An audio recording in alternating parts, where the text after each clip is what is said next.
شباب فقرتنا اليوم فقرة تواصل. دائما نسلط الضوء على بعض الأشخاص الفاعلين ربما في خدمة التواصل الاجتماعي، يقدموا أيضا من خلال تواصلهم خدمة للبشرية كافة.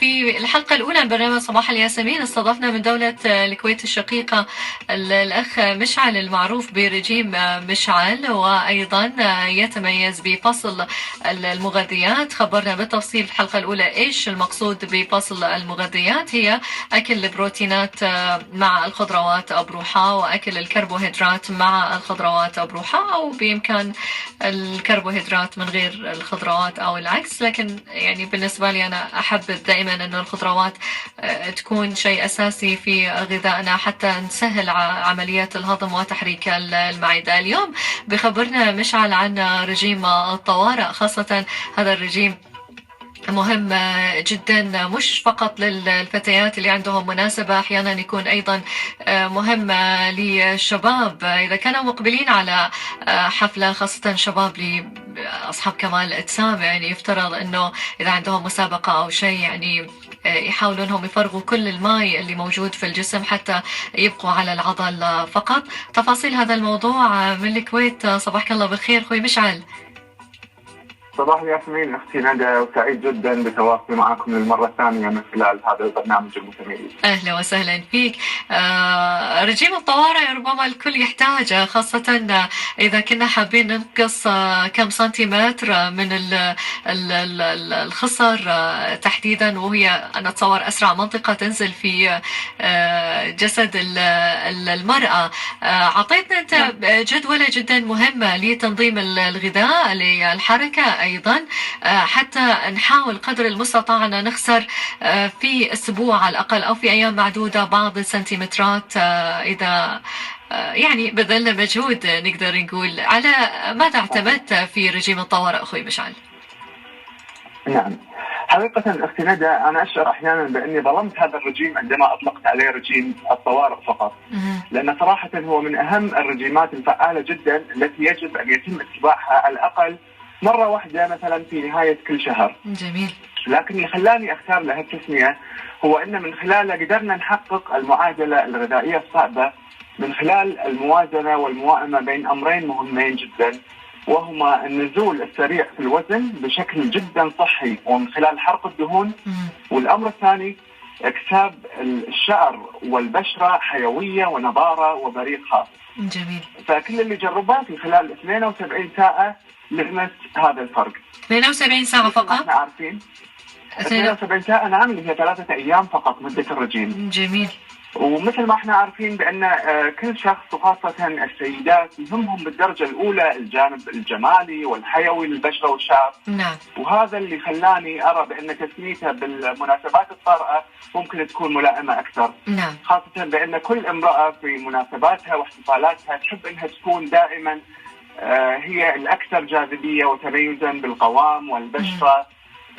فالأمر الجمالي يهمها يمكن بالدرجة الأولى، وأيضا طبعا بالنسبة للرجال. نعم أخوي مشعل، في بعض أنواع الرجيم تحس أنه يخليك تفقد السوائل من الجسم فتفقد بعض السنتيمترات. كيف نعرف أن احنا فقدنا ماء أو فقدنا دهون؟ صحيح. بالنسبة للرجيم هذا طبعا اختي ندى احنا احيانا نشعر بأعراض معينة ما نعرف سبب حدوثها. على سبيل المثال مثلا نشعر احيانا بالكسل، احيانا نشعر بالحاجة الى النوم، واحيانا نشعر بالتورم في القدمين، ونشعر في الصداع، نشعر في زغللة في العيون. هذه في حقيقة الأمر تعود لسبب أساسي، وهو تراكم السموم والأملاح في الجسم. نعم. وعدم قدرة الكلى والكبد على أداء عملهم بشكل جيد. فيكون السبيل لعلاج هذه الأعراض اتباع حمية غذائية ترتكز على برنامج غذائي ينحصر فقط في تناول الفواكه والخضروات والإكثار من شرب الماء. نعم. فعندما نتبع حمية غذائية مكونة من هذه العناصر فيكون عندنا الرجيم اللي هو الخاص في المناسبات من خلال اتباع حمية غذائية تندرج تحت المسمى علميا بالحمية اللي هي الديتوكس دايت، وهذا الرجيم يعني ينطبق تحت حمية الديتوكس دايت. 3 أيام الأكل يكون فقط فواكه وخضروات؟ نعم، فواكه وخضروات وماء فقط. مش شوي صعبة مشعل؟ والله هي ممكن تكون صعبة شوي، لكن احنا هدفنا تخليص الجسم من السموم والأملاح المتراكمة. نعم. فلذلك يجب علينا أن نتبع هذه الحمية الغذائية للوصول إلى الوزن المطلوب فيها 3 أيام وتحقيق الهدف المنشود، وهو أن نحصل على البشرة الجميلة وحرق الدهون بشكل سريع وفعال. طيب في ممنوعات في هذا الرجيم؟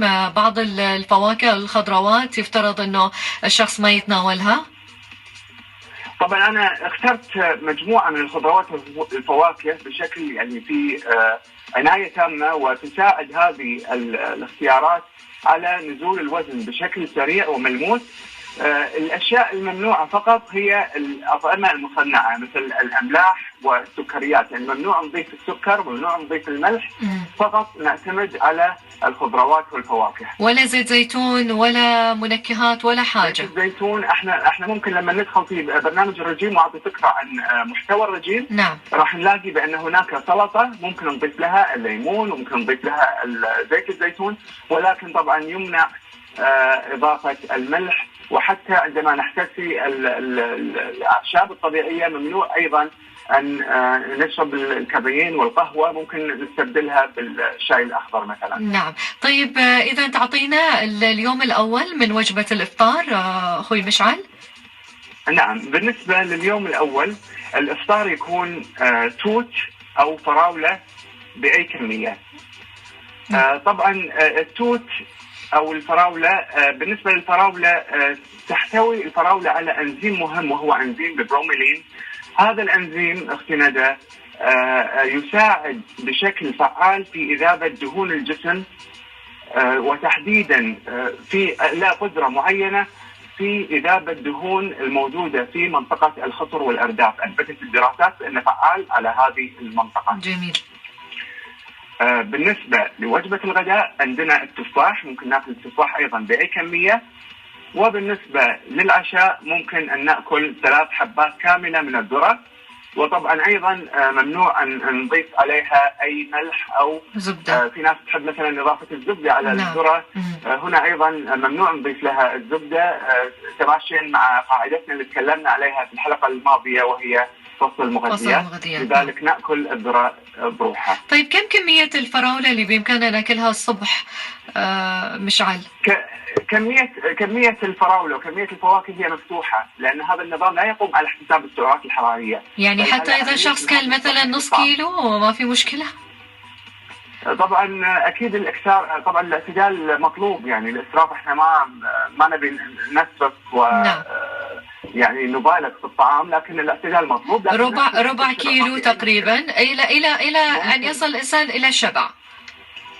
بالضبط. نعم، إلى أن يصل إلى مرحلة الشبع. طيب بين الوجبات يعني ما في أيضا؟ حقيقة لا والله، بالنسبة للرجيم هذا لأن احنا هدفنا منه تخليص الجسم من السموم، فمن الصعب أن ناخذ سناك أو أي شيء آخر، ما عدا طبعا الأعشاب الطبيعية ممكن أن نأخذها، مثلا الشاي الأخضر أو الأعشاب الأخرى المعروفة. نعم، جميل. هذا اليوم الأول. اليوم الثاني؟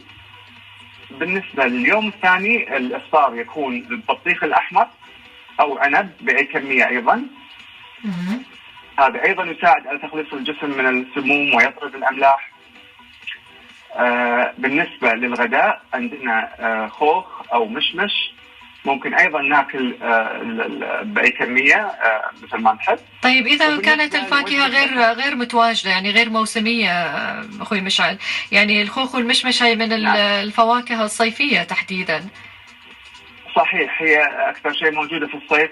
ممكن استبدالها بأي فاكهة موسمية موجودة راح تؤدي نفس الغرض، لكن هذه الفواكه تحديدا لها مثل ما قلت لك يعني سر خاص في إنزال الوزن من خلال الأنزيمات اللي تحويها. جميل.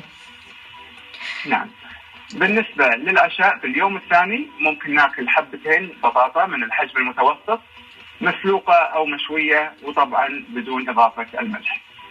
تمام، حلو. بالنسبة لليوم الثالث والأخير، عندنا الإفطار يكون عبارة عن أناناس بأي كمية، والأناناس أيضا مهم جدا في حرق الدهون الاحتواء على أنزيم البروميلين اللي قلنا عنه، وناكله طبعا بأي كمية بالنسبة للإفطار. وبالنسبة لوجبة الغداء عندنا ممكن ناكل الكيوي أو المانجا. معنا المانجا يعني مستبعد في الرجيم، هو والموز مشعل، يعني ما ادري. صحيح نعم. هو للاسف ان في فكره مغلوطه عن بعض الخضروات والفواكه بانها غير مستبعده وغير فعاله في الرجيم، لكن في حقيقه الامر ان المانجا هي من الفواكه ذات السعرات الحراريه السالبه، وانا قريبا راح اطرح رجيم خاص بالسعرات الحراريه السالبه. هو مفاد هذه الدراسة وهي مثبتة علميا بأن هناك أطعمة معينة وفواكه معينة إذا تناولناها تصير العملية العكس، بأنها هي اللي تأخذ من عندنا السعرات ولا تضيف لنا. يمكن يعني المانجا لأنه يحتوي على نسبة عالية من السكر الطبيعي، يمكن عشان كذا الشخص لما يأكل المانجا يحس بشبع بسرعة. صحيح، لكنها فعالة جدا في الحمية. جميل. والعشاء؟ نعم. وبالنسبة للعشاء راح يكون سلطة خضراء، طبعا تكون السلطة بأي كمية، ونضيف لها طبعا زيت الزيتون والليمون. يعني اليوم الثالث كأنه قاسي شوي، أقسى. صحيح قاسي شوي، لكن بالنهاية النتيجة فعالة جدا، وكل اللي جرب هالرجيم وهو مثل ما قلنا قصير المدى قدر انه ينزل 3 كيلو خلال 3 ايام، يعني تقريبا من 2 الى 3 كيلو في 3 ايام. يعني تنصح فيه مرة في الشهر حتى نخلص الجسم من السموم ونحافظ على ثبات الوزن اخوي مشعل؟ بالضبط، انصح فيه بانه يتم اتباعه مره واحده في نهايه كل شهر، لان مثل ما قلنا انه هو يندرج من انظمه الديتوكس دايت اللي تساعد على تخليص الجسم من السموم والاملاح. نعم. طيب هذا الرجيم للشخص الطبيعي ام حتى اصحاب الضغط المرتفع وايضا اصحاب مرضى السكر؟ هو يناسب طبعا الاصحاء، انا عاده رجيماتي كلها تناسب الاصحاء بالدرجه الاولى. نعم. ويناسب ايضا مريض ارتفاع ضغط الدم. نعم. ولكن السكريين لا يناسبهم هذا الدايت. يعني احنا يعني نحب ان ننوه اللي عنده مرض السكر ما يلتزم بهذا الرجيم ابدا، لانه ما يناسبه، خاصة مريض السكر يفترض انه يتناول يعني كميات معينة من الاطعمة حتى لا ينزل السكر عنده. طيب الماء، كم لتر من الماء في اليوم اخوي مشعل؟ خاصة الماء يساعد ايضا على تحفيز الجسم على فقدان الوزن بسرعة في الرجيم. بالضبط احنا دائما ننصح كندى بان الماء يتم تناوله من 2 إلى 3 لترات في اليوم. من 2 إلى 3. للاسف في فصل وللاسف انها حاليا في فصل الشتاء في ناس تنسى انها تشرب الماء لانها ما تشعر بحاجه للعطش الشديد. نعم. فتنسى هذا الموضوع، لكن الجسم ما له علاقه بهالموضوع، الجسم يحتاج الى الماء هذا. فننوه هنا أن لازم نحرص على شرب الماء بكمية وفيرة خلال اليوم لكي يتم التمثيل الغذائي بشكل جيد، بالإضافة إلى النظام الغذائي المتبع. ألاحظ في رجيم الطوارئ أخوي مشعل اعتمدت على الفواكه بشكل أكبر من الخضروات، إيش السبب؟ صحيح، لأن الفواكه مثل ما قلنا أنها تحتوي على إنزيمات وطبعا فيتامينات ويعني عناصر معدنية تكون القوة فيها أكثر من الخضروات. وأثبتت الدراسات بأن الفواكه لها القدرة الفعالة أكثر في إذابة دهون الجسم. جميل جميل جدا.